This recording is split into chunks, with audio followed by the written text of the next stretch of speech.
picture earlier. This is one of his babies. Okay, we'll go. Stop facing this way. I heard babies. But if you'll listen and not talk, it'll be much better. When we pull our samples or our trees to send on the website, they're in alphabetical order here. Table 1, table 2, table 3, table 4, table 5, table 6, and table 7. There's 550 something varieties. I don't keep an exact count of how many I have because they say I'm obsessed, but I don't listen to what they say. What do y'all say? Don't listen. Okay, don't listen. Oh, come on now.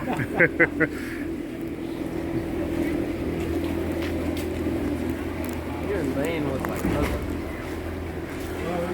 Oh, pizza Western. Can we get away from the fan? Everybody can hear better. That was my goal. I don't know if you got enough time to sit here. There's one more I'm looking for.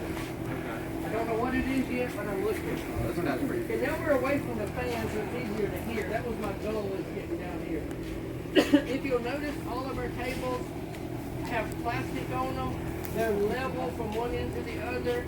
That helps with our water, our chemicals, our fertilizer. Everything we do on that table is absorbed into one of the pipes. So none of the water, none of the metaflow, none of the fertilizer, nothing goes on the floor. So we're saving everything into the pot. So I'm assured that 100% of anything I put in there is being used.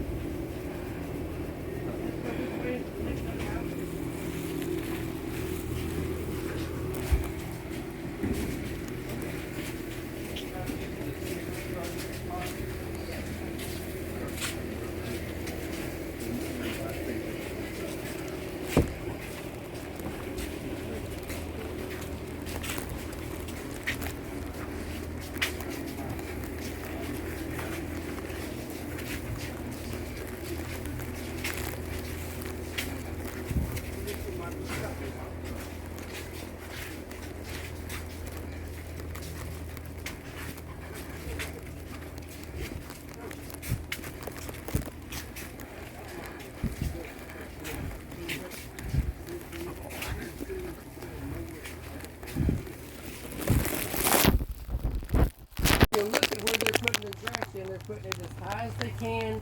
It's already wrapped with paraffin.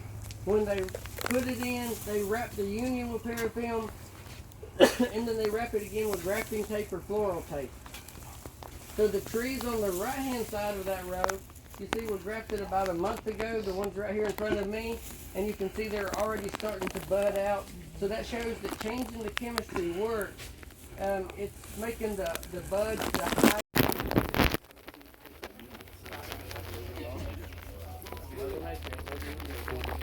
I have a talk to that lady pretty regularly.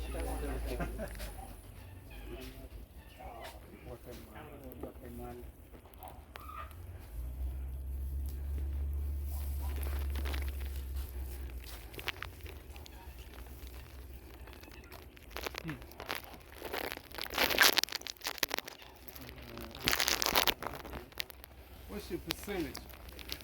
99.999. Really? On most varieties. Every now and then there's a variety that's difficult, like the India kumquat. It's only about 50%. We had a table up there last year that I fired 2 of the guys because of the job they'd done. I went down there and looked and counted all the dead ones and sent them back down there to redo it. And they come back and said, we don't see what you're talking about. So I sent them down it again. They still come and said, we don't understand what you're talking about. So I sent them down it again and went with them. I showed them on 3,050, 4 trees that didn't live. I almost fired them because they're much better than I am. I don't want nobody better than I am. So, I mean, they put me to shame. So those guys are good right there. I think I'm 2 for 40. You're learning. You're getting there. What is this type of grafting? Is it chip clay? It's side veneer. Side veneer.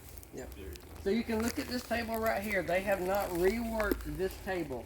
So if you're standing right here and look down it, there's a few dead ones on it. Farther down, you'll see some that's really tall. How long do you wait before you cut lemons? A year? That's a lot for a small nursery to go through. But I've always been running out of Meyer lemons, so I tried to put them in full production this year and trying to have enough that we don't run out.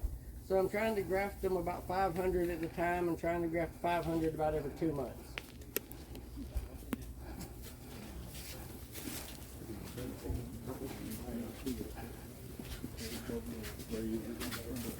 Okay, this table right here, if you notice it's flying dragon, you can tell because the rootstock is crooked and wiggly. This is flying dragon. If you notice, there's just small groups of everything. So we don't grow a lot on flying dragon. We try to grow some of the better varieties that people ask for on the dwarfing rootstocks. So some of them we might grow 100 on, some we might not grow but 25 on, some 300. So all the way down this table was grafted in 2 days with about 25 different varieties that we'll carry for this next year on Flying Dragon. Then we move over here to Marathon. This entire table was grafted with Marathon, and unfortunately homeowners can't get Marathon because it's a patented variety that only farmers can get that's growing groves, and he has to have a license and contract before he can buy them. And there's a royalty of about $4 per tree extra fruit. On other varieties, it'll grow well, just don't make any fruit. Makes a big, beautiful tree. What's your favorite pole type that you grow? Not what it says. If I won't stand like water, if I won't stand now if you notice, we use trifoliate rootstock. But if you look right here, this is not trifoliate. Why are we not using trifoliate rootstock here? We're grafting lime. Limes take better to rain pearl lime. Rain pearl lime is more cold hardy than any lime we put on it, so it's a great rootstock, does good in containers, and does good in the ground. So somebody in the south is planting it, it does good for them. You're putting it in a container, it does good for them. So we have found that the rain pearl lime is a much better rootstock for all of our lime varieties. So that's what we want to do. Blood sweet grapefruit, some of the grapefruit varieties, some of the novelty mandarins. Go to another table of lemons.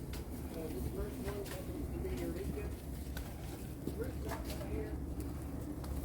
Another table of 812. We've got this one waiting for bugwood out of California.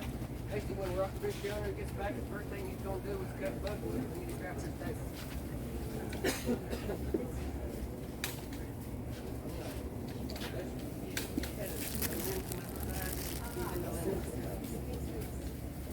This is another table the boys will be working on when they finish that table back there. Everybody likes to see them craft.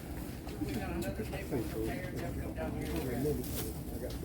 Next house we go in is the 3-gallon house that we grow 3 gallons in for homeowners and garden centers. What we'll do is we'll go through and pull trees for here, take to the other end of our 300-foot house.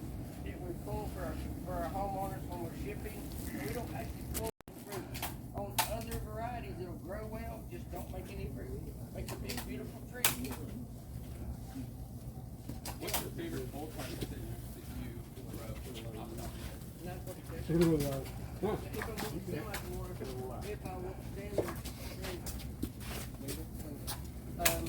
now if you notice, we use trifoliate rootstock. But if you look right here, this is not trifoliate. Why are we not using trifoliate rootstock here? We're grafting lime.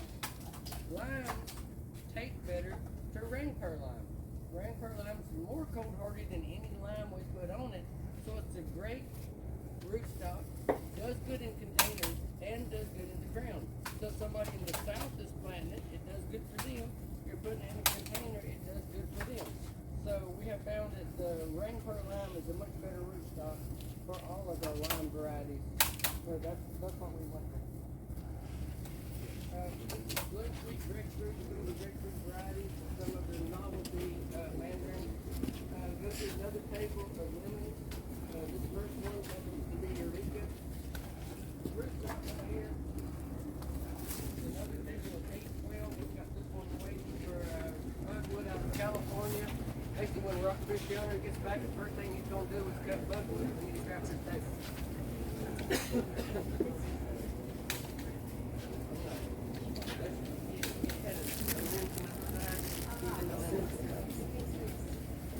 This is another table the boys will be working on when they finish that table back there. Everybody likes to see them craft. we got another table prepared, they'll come down here and grab it. Next house we go in is the 3-gallon house, and we grow 3 gallons in for homeowners and garden centers. What we'll do is we'll go through and pull trees for here, take to the other end of our 300-foot house that we pull for our homeowners when we're shipping. And we don't actually pull. Growing what I eat, baby, baby. I'm growing food to eat, growing